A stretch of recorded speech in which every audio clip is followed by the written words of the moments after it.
Shit यार, आज movie की टिकट ही खत्म हो गई। सोचा दोस्तों के साथ आराम से मूवी देखूंगा। यार इस रोड में ट्रैफिक कितना है ना, मेरा तो दम घुटता है। यार आज इंटरव्यू में फेल हो गया और ऊपर से उसने मुझसे ब्रेकअप कर लिया। कितनी प्रॉब्लम्स है ना भाई मेरी लाइफ में। अगर मेरी जगह कोई और होता तो अब तक सुसाइड कर चुका होता। कभी कभी तो मेरा मन भी करता है कि सुसाइड कर लूं। हाँ तो करता क्यों नहीं? वैसे भी तू हमेशा अपने बारे में ही तो सोचता है ना। साले तू जिंदा रहे, हम सब जिंदा रहे, इसके लिए बॉर्डर पे हमारी इंडियन आर्मी अपनी जान की कुर्बानी देती है। लेकिन नहीं, हमें तो सोचना ही नहीं है। साला किसी को इंटरेस्ट ही नहीं है। हर दिन न जाने कितने जवान अपने परिवार को खो देते हैं सिर्फ इसलिए ताकि हमारे देश के लोग खुश रहें। और बदले में उन्हें क्या मिलता है? सिर्फ 15 से 30 हजार रुपए महीना। साली एक किडनी भी हॉस्पिटल में 1-2 लाख से कम की नहीं बिकती।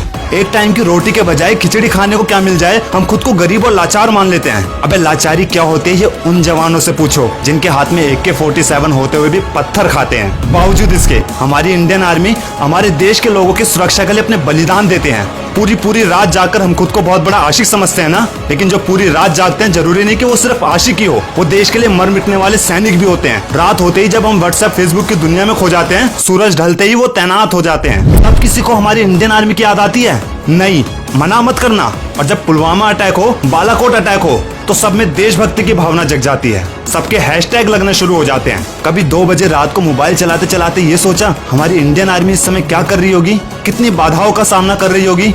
नहीं, हमें तो सोचना ही नहीं है। साला किसी को इंटरेस्ट नहीं है। वो शूरवीर साधारण इंसान ही होते हैं जो भारी से भारी बाधाओं के बाद भी टिके रहते हैं, बाजी तक लगा देते हैं अपनी जान की जब बात आती है हिंदुस्तान की। इसलिए जिक्र जब भी हीरो का होगा तो माँ कसम नाम भारत के वीरों का होगा। ना चौके मारने के पैसे लेते हैं, ना विज्ञापन से पैसे कमाते हैं, ना ही होटलों के कमरों की चाहत रखते हैं। मेरे देश के जवान देश के लिए कहीं भी सो जाते हैं। दुख इस बात का नहीं है कि वो कहीं भी सो जाते हैं, दुख इस बात का है कि वो सोने के बाद दोबारा नहीं उठते। और इससे बड़ा दुख इस बात का है कि हमें पता भी नहीं चलता। 20-20 सैनिक एक साथ शहीद हो जाए तो साला ब्रेकिंग न्यूज बना देते हैं, और जब 1-2 सैनिक शहीद हो जाए हम लोग पता करने की कोशिश भी नहीं करते। नहीं, हमें तो सोचना ही नहीं है। साला किसी को इंटरेस्ट ही नहीं है। अगर कोई भी बंदा ये कहे उसे मौत से डर नहीं लगता, या तो वो झूठ बोल रहा है या फिर वो इंडियन आर्मी का होगा। और आतंकवादियों को माफ करना ये भगवान का काम है, लेकिन उनकी भगवान से मुलाकात करवाना ये हमारी इंडियन आर्मी का काम है। न कभी तिरंगे को झुकने दिया, न ये कभी युद्ध हारे हैं। भारत माता तेरे वीरों ने दुश्मन को चुन चुन के मारे हैं। फायदा किसको हुआ? हम भारतीय लोगों को। वो भारत के लोगों को देखते हैं और हम हिंदू मुस्लिम सिख ईसाई करते रहते हैं। लड़की थोड़ी सी हेल्प क्या कर दे 10 बार थैंक यू बोलने का बहाना ढूंढते हैं। पर कभी हमने अपनी इंडियन आर्मी को थैंक्स बोलने की सोची?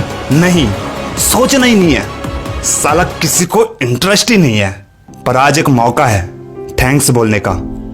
आज ना ही कोई शहीद हुआ है और ना ही कोई हमला। इस वीडियो को इतना शेयर कर दो कि ये देश के हर जवान तक पहुंच जाए और हम बता सकें कि हम सिर्फ हमले के समय नहीं बल्कि हर त्योहारों में, हर खुशियों में आपको थैंक्स बोलना चाहते हैं।